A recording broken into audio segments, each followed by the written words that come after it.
What if everything you see, hear, and feel isn't real? Imagine the possibility that your entire life, your memories, your loved ones, even the words you're hearing right now, are part of a vast, hyper-realistic simulation.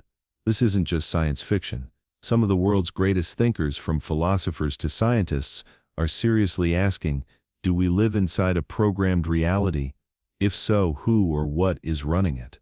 And why? In this video, we're going to explore the eerie mystery of consciousness, the strange glitches in reality, and the cutting-edge theories that suggest our universe might not be what it seems. Stay with me, because what you're about to hear will challenge everything you thought you knew about existence. Consciousness has always been one of humanity's deepest mysteries. You can measure the brain's neurons firing, but can you ever truly measure awareness itself? Where does the I inside your mind come from? Ancient philosophers called it the soul. Modern scientists call it the hard problem of consciousness, but in both cases, the mystery remains unsolved. Now, combine that with an unsettling question: if our inner experiences can't be explained fully by biology, is it possible they're part of something else? Something programmed.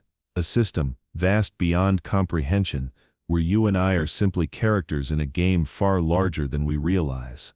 Think back to a time you experienced déjà vu, that eerie sensation that you've lived a moment before, even though you logically know it's impossible.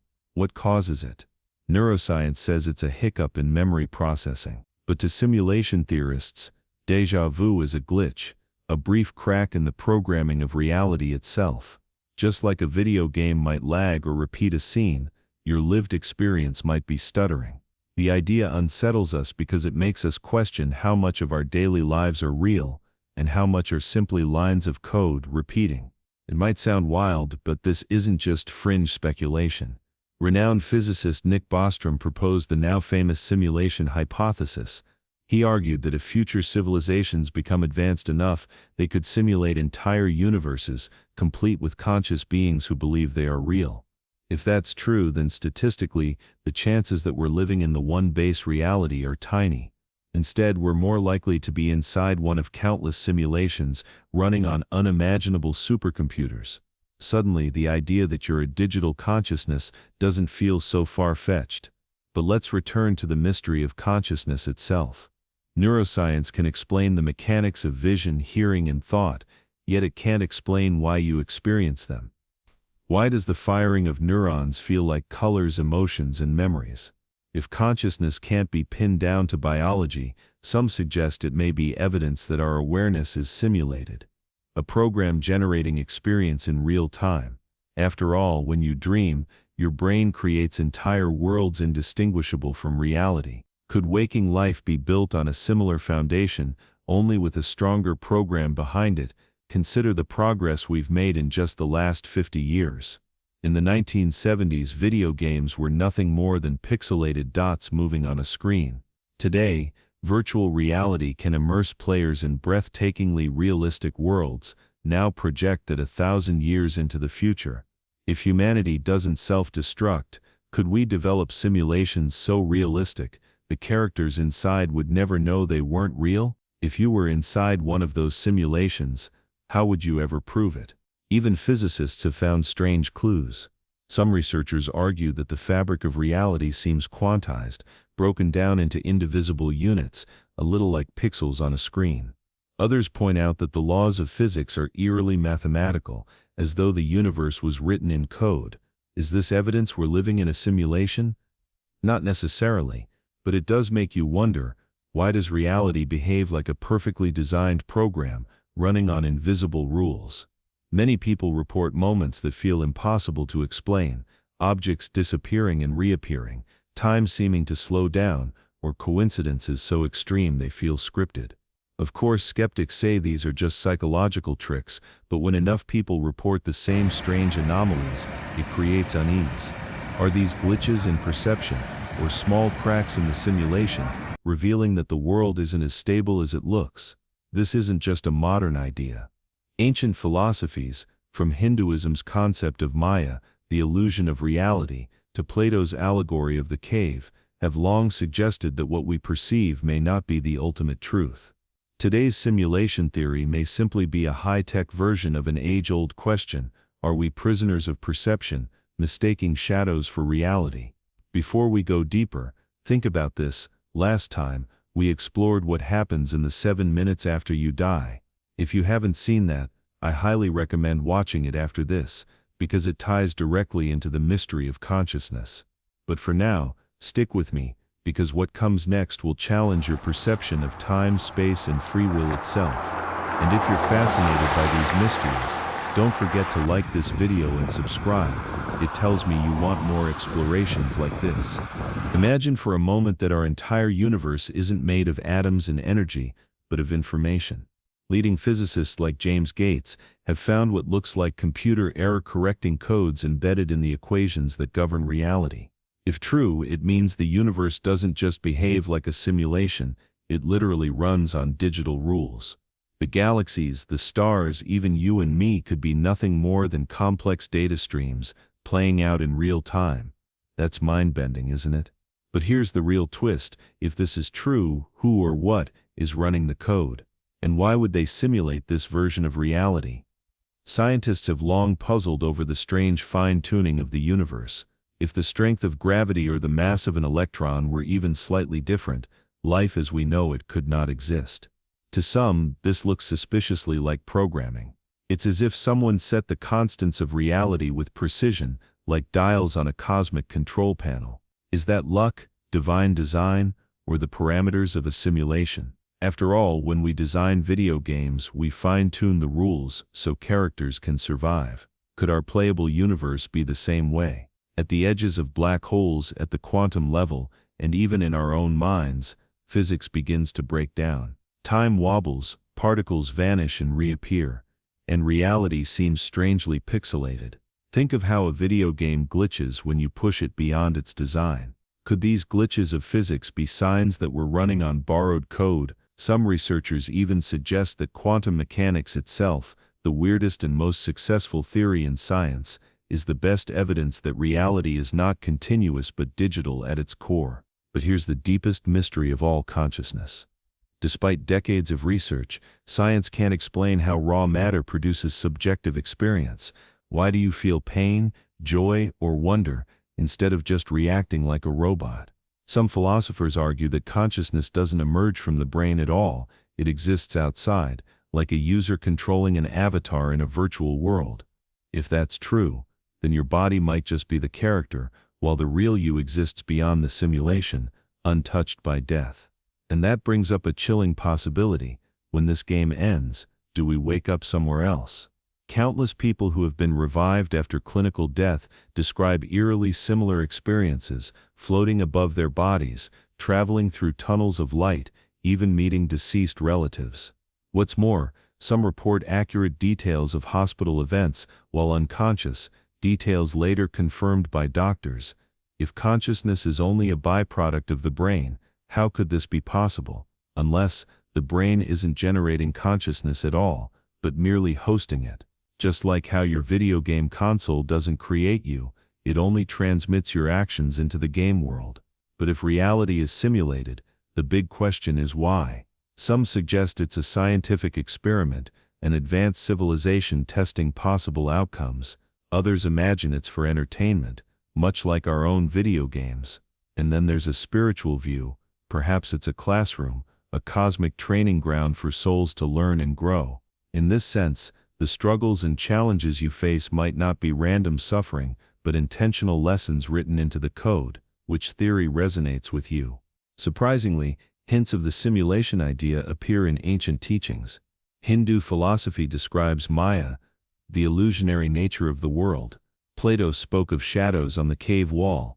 Indigenous shamans believed we are dreaming the world into being.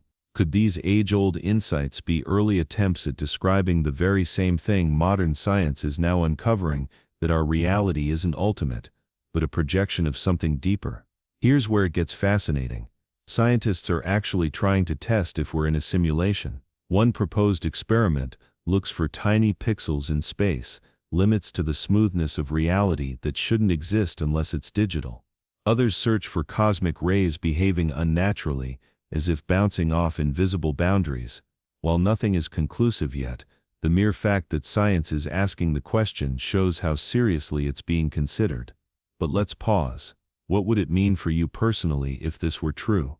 Would it make life feel meaningless, like you're just a character in a game? Or could it inspire you, knowing that your struggles, your choices, and your growth might matter far beyond what you see here? After all, even in a simulation, your actions ripple outward. Maybe every act of kindness, every bit of courage, is coded into something eternal, carried with you into whatever lies beyond. So where does all of this leave us? We've seen clues in physics, whispers from ancient wisdom, and even experiments trying to test the code of reality itself. But the deeper question still lingers: if this is a simulation, what's waiting for us outside of it? In the final part of this journey, we'll push further into theories of multiple layers of reality, the role of AI, and what it might actually mean for your destiny. Stay with me, because the biggest twists are still ahead. Imagine for a moment that our universe is not the only program running. Some physicists suggest there could be multiple layers of simulations stacked on top of each other, like Russian nesting dolls. Each layer would think it's the real one, never realizing it's inside something bigger. If that's true, then what we call physics may just be the local rules of our layer, programmed for us to follow. Could the déjà vu you've felt, or the strange coincidences you've lived through, be tiny glitches bleeding in from another layer above us? Quantum mechanics tells us that particles behave differently when we look at them. That simple fact has puzzled scientists for decades. Some argue it makes sense only if reality isn't rendered until it's observed, the same way a video game generates scenery, only when the player moves into that space. If so, then you and I may be like characters in a vast cosmic game, our experiences existing only when they're rendered into being. But here's the disturbing part: who or what is the observer behind us? Now let's flip the perspective. What if we are the creators of simulations? Already, AI programs can build virtual worlds so complex that characters inside them have their own lives. If our technology is heading that way, isn't it possible that another civilization far more advanced than ours has already done the same, with us inside their simulation? And if AI keeps evolving, it might eventually become self-aware enough to ask the very same question we're asking now: am I real, or am I just code? Here's another strange clue: time itself. We think of time as a flowing river, but in computer simulations time doesn't flow, it's just a variable that can be sped up, slowed down, or even reversed. Could this explain why time feels so strange in dreams, or why moments of danger seem to stretch out endlessly? If time is programmed, then the rules we live by may not be as unbreakable as they seem. Maybe even death is not what we think it is, but just an exit from one layer of the code. So far we've looked at physics, AI, and time. But the biggest mystery of all is consciousness. Where does awareness come from? Some scientists believe consciousness isn't produced by the brain at all, but is fundamental, woven into the universe itself, like electricity or gravity. If that's true, then consciousness might be the player behind the character, the one thing that's real in an otherwise simulated world. Which begs the question: if your body is an avatar, who's really holding the controller?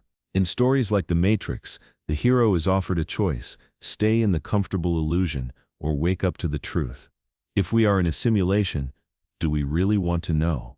What if pulling back the curtain means realizing that everything we love, family, friends, memories, is part of the code? Or worse, what if finding out crashes the system? Sometimes, the truth is so destabilizing that the safest option is not to ask. But we are asking. People who've come close to death often describe vivid experiences, leaving their bodies, seeing light, feeling profound peace. Some scientists dismiss this as the brain firing random signals, but what if these are moments when the program is ending, and consciousness briefly connects to the layer above? It's unsettling to think that what people call the afterlife could actually be logging out of one simulation into another. If so, death may not be the end, but a transition to a higher system. Why would anyone run a simulation this big? Some theories suggest it could be an experiment, testing how civilizations evolve. Others say it could be for entertainment, like a cosmic-scale version of The Sims. But there's also a more hopeful idea: Maybe the simulation exists so consciousness can learn, grow, and evolve across countless lives. If so, then your struggles, your choices, and even your suffering might all matter more than you think, because they're data points in a far larger purpose. Here we arrive at the edge of the mystery. If reality is a simulation, then the real question isn't whether it's true. The question is, what do you do with that knowledge? Do you keep living as if nothing has changed? Do you try to break the code? Or do you take it as a reminder that every choice you make ripples across the system, making you more powerful than you realize? Because if reality is simulated, then you, right now, are part of shaping it. And so we end where we began, with a question, not an answer. Are we living in a simulation? The evidence is compelling, but the mystery remains unsolved. What's certain is that exploring it changes the way we see everything.